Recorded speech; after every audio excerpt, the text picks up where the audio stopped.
Hello and welcome to this morning time taste challenge. We have two Irish blended whiskeys,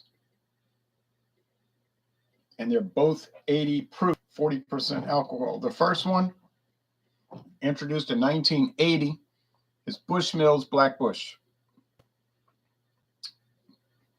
Similar to you got Crown Royal Black, Jim Beam Black. You have these. You got Johnny Walker Black. You got these kind of things these companies do. Triple distilled, 1608, the old Bushmills distillery. Well, 1608 is when the town got the license to distill, but the old Bushmills distillery is only from 1783. You know what I'm saying? So Bushmills been around since 1783. That's what it looks like today. There's a pen and ink drawing. It's in Northern Ireland in the United Kingdom, so the British controlled part under King Charles III, right? All right. Proximo Spirits is the owner now these days. It's aged 8 years in oloroso sherry casks. I don't think I've ever had oloroso sherry. All right. About $30 a bottle. Say $30 to $33 a bottle. Kavanagh, introduced 2014. No age statement. Also 80 proof. This is from Ireland, the Irish Republic, with their own president and all of that. Okay.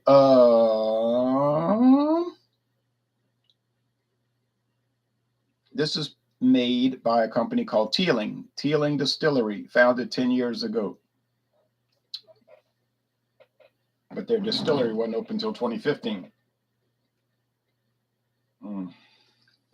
7 years ago. But anyway, Teeling makes it, but there's no website listing. Nothing unusual. Heaven Hill makes a bunch of brands they don't list. Sazerac makes a bunch of whiskeys they don't list. Diageo, the world's biggest liquor company, makes a bunch of whiskeys they don't list. I'll give you an example. VAT 69 Gold. They list VAT 69, but they don't list VAT 69 Gold, and I know where to buy that. Now, I don't know if VAT 69 is any good. It'll be years before I try it. I'm so backlogged anyhow.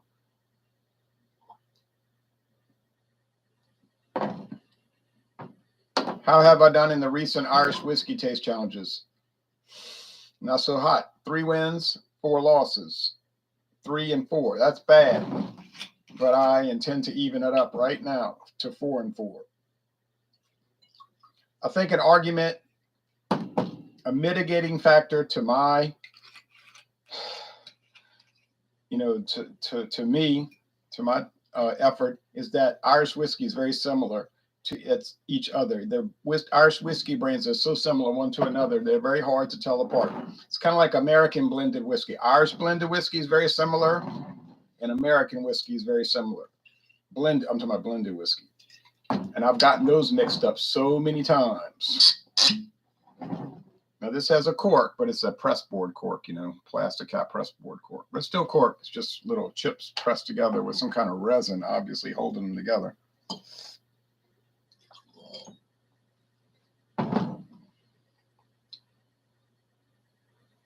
Even pour. That doesn't happen too much, but it did.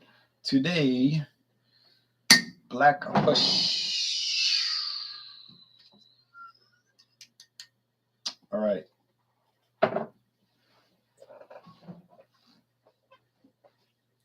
Another thing about Black Bush is it's an 80-20. It's a 20-80 blend ratio. 20-80 blend ratio. Now, you might be saying, don't you mean 80-20? Because most American blended whiskeys, not all by any means, but most are 80-20. 80% grain spirits, 20% straight whiskey, usually bourbon, invariably bourbon. Could there be some American blended whiskeys that are not using bourbon, that are using like straight corn whiskey? Yeah, they probably have some. Straight wheat whiskey. Yeah, they probably have some. They're probably so rare. They're rare. No, what the thing about Black Bush, it's 20-80. It's only 20% grain whiskey, aged at least 3 years. well, in this case, age at least 8 years because you got to go with the youngest date, right? And it's 80% malt whiskey. So this is flipped. It's 80% single malt whiskey and only 20% grain whiskey. So you say, that's why it's $30 or whatever. Yeah, right. You say, what about patties and doggone Jameson and regular Bushmills and the Kavanagh here, Drum Castle that I bought again, second time. Tullamore DEW. What about those? What's the percentage of those? They don't disclose it, but they probably 80-20, 80% grain whiskey, 20% single malt whiskey. Malt whiskey, a little copper pot still perhaps. So, but no use getting hung up on a doc. Schober says, Bushmills was great. Black Bush is okay. Good review. Thank you. Well, I didn't do anything yet. Okay.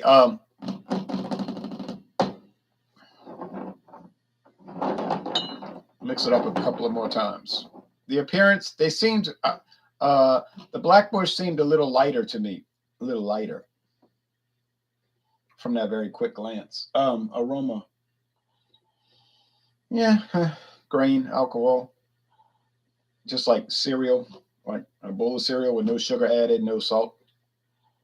Yeah, smells nice. Oak. Yeah, I like it. Smells like regular old run-of-the-mill whiskey. All right, but not in a bad way. I'm not saying that to be negative or flip.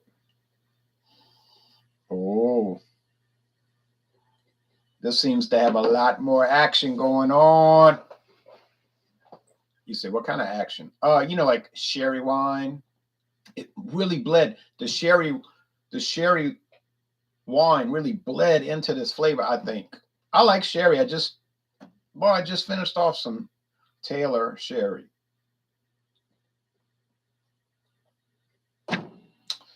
And now I'm on to pink Moscato. You say, well, that's a big difference. Yeah, it is.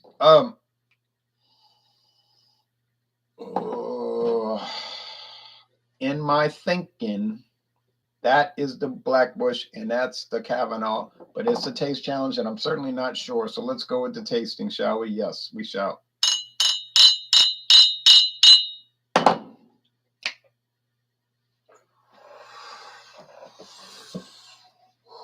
All right.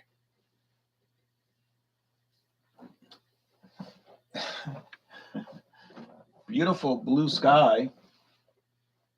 Not a cloud. It's hard to believe, but it's going to be hot today, though. Ooh, the endless summer. I turned my AC on early May, like May 2nd. And I only had it off for 5 days when we had that little cool spell earlier this month. That didn't last. That was a tease. People were calling that false fall. False fall. And then summer came back with a great vengeance. But at least no hurricanes, you see. So far here. The Canadian Maritimes provinces are in for it. It looks like Newfoundland and Labrador, New Brunswick, Prince Edward Island, Nova Scotia, and the French territories of Saint Pierre and Miquelon, or as they say in French, territorial collectivities. Yes, you didn't know France had territories next to Canada, did you? Well, they do, but they're very small, but people live there. It's basically just fishing villages, you see. Now that one had a nice standard whiskey flavor. There's nothing bad about it. It's not extraordinary. It's not like, oh, I just gotta have it. No, you don't gotta have it, but it's good. I paid $17.99 and I'm very happy. Can't complain. Can't take issue with it. Won't take issue with it.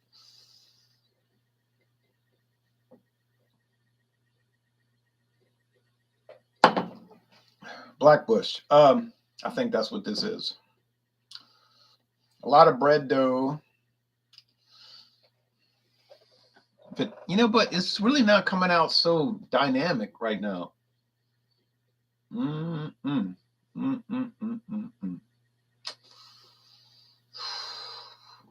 we gotta think about this. I hate these kind of taste challenges where you say, "Uh-oh." I want them to be easy. I don't want to have to work.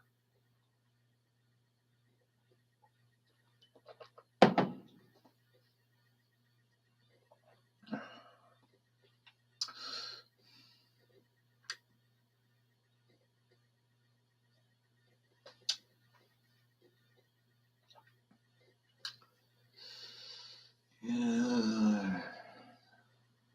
I'm getting wood that. See, I'm getting that vanilla cream though, like the Cadbury egg middle, and that's what I've been saying the Kavanagh tastes like. Oh man, I thought this was gonna be a snap. That'd be a 4-4 now. Can't look.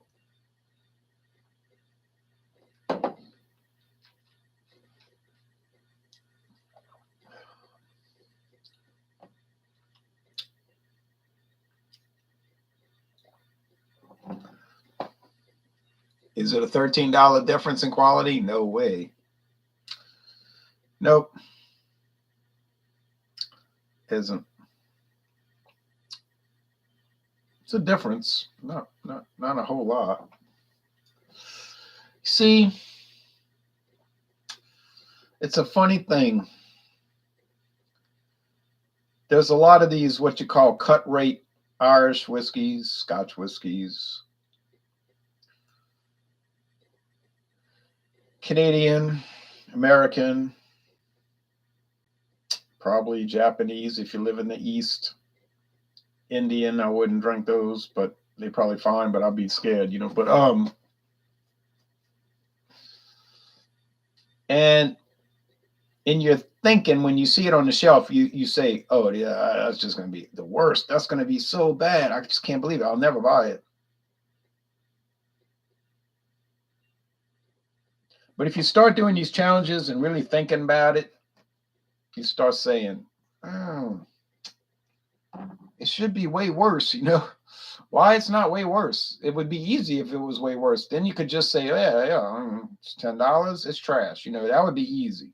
It would be a lot more relaxing if I could just buy the stuff and say, "Oh, that's the worst. It can't beat Black Bush. It's a joke. It's a joke. It's a sad joke," and go on all that, you know. But then you do the challenges and you say, "Uh oh." You say, "Uh oh, we got a problem." All right. Now, a company like Kavanagh, meaning Teeling, is saying, "Ha ha, see,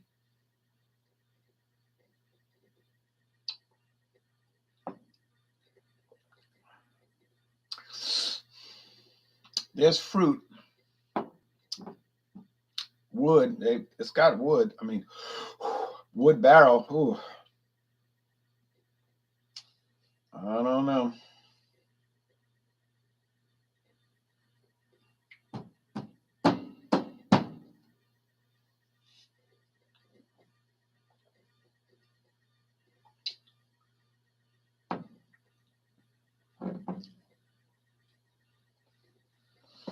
It's got to be the. This has got to be the Black Bush. It's just got more. I'm not saying the flavor's better. I'm not saying it's better. I'm not. It's more pronounced though, but boy, that makes me really want to try those single grain because you know grain whiskey people automatically start saying, "Oh, why would you want to drink that?" You know. Of course, when you think about that, it's kind of silly. It's like, well, it's just cereal grain. Is that tragic for you? Um, you say, but it's not malted. We get that. We know. We understand. People that allow themselves to be educated, they understand those differences. But